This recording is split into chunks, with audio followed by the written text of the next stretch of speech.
Hi friends, welcome to our channel decent Hindi stories. दोस्तों, आपका हमारे चैनल डिसेंट हिंदी स्टोरीज़ में बहुत बहुत स्वागत है। लेकर आए हैं हम एक कहानी, राम नाम का चमत्कार। यह कहानी ऐसे शुरू होती है। एक बार एक गांव में एक साधु रहता था। सारा दिन वह राम राम जपता रहता था और ढोलकी बजाकर कीर्तन करता था। उसकी कुटिया के पास जिस व्यक्ति का घर था, वह उस साधु से बहुत परेशान था। एक दिन वह व्यक्ति गुस्से में उस साधु की कुटिया के अंदर चला गया और कहने लगा कि तुम क्या ये सारा दिन दिन रात राम राम रटते रहते हो, इससे मैं परेशान हूँ। वह बोला, तुम्हें तो कोई काम धंधा है नहीं, हमें तो कमाने जाना पड़ता है। तुम्हारी ढोलकी की आवाज़ से मैं सो नहीं पाता। तो साधु ने जवाब दिया, तुम भी मेरे साथ राम राम नाम जप के तो देखो, तब तुम्हें पता लगेगा कि कितना आनंद आता है इस राम नाम को जपने में। उस व्यक्ति ने साधु से थोड़ा खींच कर गुस्से में कहा, अगर मैं तुम्हारे साथ राम राम जपता रहूं तो क्या तुम्हारा राम मुझे खाने के लिए रोटी देगा? तो साधु ने जवाब दिया, मुझे तो राम राम नाम की लगन लगी हुई है। मुझे तो राम जी की कृपा से हर रोज़ भोजन मिल ही जाता है। वह साधु उस व्यक्ति को बोला, तुम भी राम राम नाम जप के देखो, राम का नाम लेके देखो, मुझे भरोसा है भगवान तुझे खाने को भी ज़रूर देगा। तो वह आदमी उस साधु को चुनौती देकर कहता है कि मैं तुम्हारे साथ आज राम राम का भजन करता हूँ। अगर तुम्हारे राम ने आज मुझे रोटी खिला दी तो मैं सारी उम्र राम की भक्ति में लगा दूंगा, और अगर नहीं खिलाई तो तुम ढोलकी बजाना बंद कर दोगे। ऐसी चुनौती दी उसने। तो साधु बोला कि मैंने तो निष्काम भाव से प्रभु राम की भक्ति की है, लेकिन फिर भी मुझे तुम्हारी चुनौती मंजूर है। वह व्यक्ति साधु के साथ बैठकर राम राम नाम का जाप करता है और मन में यह निश्चय करता है कि चाहे कुछ भी हो जाए, मैं आज भोजन नहीं करूँगा। देखता हूँ इसका राम मुझे कैसे भोजन कराता है। तो यह उस व्यक्ति ने निश्चय किया था।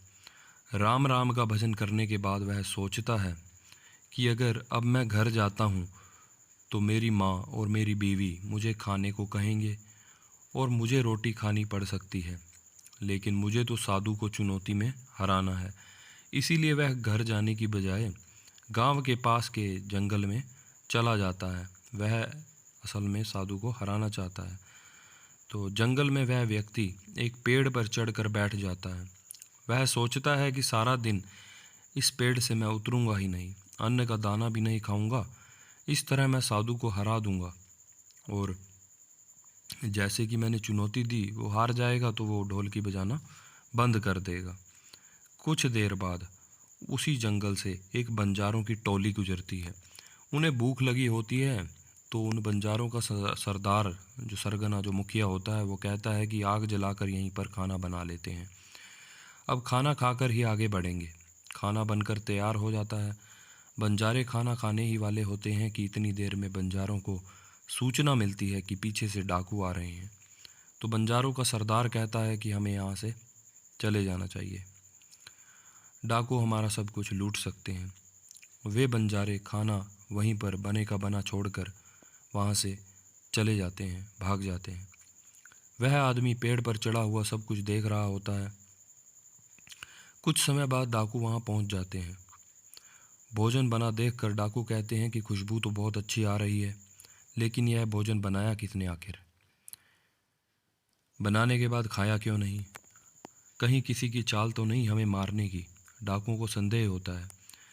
हो सकता है कि इस भोजन में जहर हो। तो डाकुओं को इस बात से संदेह होता है कि क्या पता इस भोजन में जहर मिलाया हो। उसी समय डाकुओं के सरदार की नज़र उस व्यक्ति पर पड़ती है जो पेड़ पर चढ़ा हुआ होता है। वह उसे नीचे आने का आदेश देता है। डाकू उस व्यक्ति से पूछते हैं, क्या तुमने यह भोजन हमें मारने के लिए बनाया है? वह व्यक्ति मिन्नतें करता रहता है कि मैंने यह भोजन नहीं बनाया और इसमें जहर नहीं है। यह भोजन तो बंजारों ने बनाया था, पर आपके आने की खबर सुनकर वह डर कर यहाँ से भाग गए। वह मिन्नतें करता रहा, लेकिन डाकुओं के आगे उसकी एक न चली। डाकू से कहते हैं कि अब तुम्हें, डाकू उस व्यक्ति को कहते हैं कि अब तुम्हें यह भोजन खाकर दिखाना पड़ेगा, क्या पता तुमने यह भोजन हमें मारने के लिए बनाया हो। वे कहते हैं क्योंकि हमें लगता है कि तुमने ही यह भोजन बनाया है और तुमने इसमें जहर मिलाया है, अब तुम ही सबसे पहले यह भोजन खाओगे। वह व्यक्ति जिद पर अड़ा रहता है कि मैं यह भोजन नहीं खाऊंगा, किसी कीमत पर नहीं खाऊंगा, क्योंकि उसे साधु को शर्त में जो चुनौती थी उसमें हराना होता है। डाकुओं का शक इससे और अधिक गहरा हो जाता है। वे बंदूक की नोक उसके सिर पर रख कर कहते हैं, तुझे यह भोजन खाना पड़ेगा, नहीं तो हम तुझे गोली मार देंगे। उसे अंततः हार कर वह भोजन खाना ही पड़ जाता है। वह व्यक्ति जब भोजन कर रहा था और वह उस साधु को भी याद कर रहा था, तो साधु को याद करते करते उसकी आंखों से आंसू बह रहे थे। उसने कहा था कि मेरा निश्चय है कि राम नाम जप लेगा तो श्री राम तुझे भोजन भी दे देंगे। उसके भोजन करने के बाद डाकुओं ने उसे छोड़ दिया। अब उसे विश्वास हो गया कि बंजारों को और डाकुओं को श्री राम जी ने ही भेजा है। श्री राम जी ने इन बंजारों और डाकुओं को उसे भोजन करवाने के लिए ही भेजा है। अब उसे विश्वास हो गया। वह सीधा साधु की कुटिया में चला गया और जाकर उस साधु के चरणों में प्रणाम किया और साधु जी को सारा वृतांत, सारा जो भी घटना हुई थी उसके बारे में बताया। अब उस साधु से भी ज़्यादा उस व्यक्ति को राम नाम की लगन लग गई। उसने अपना पूरा जीवन श्री राम जी को समर्पित कर दिया। तो यह था राम नाम का चमत्कार।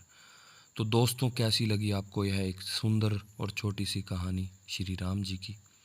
अगर अच्छी लगी है तो please like and share this video and subscribe this channel. Thank you for watching the video.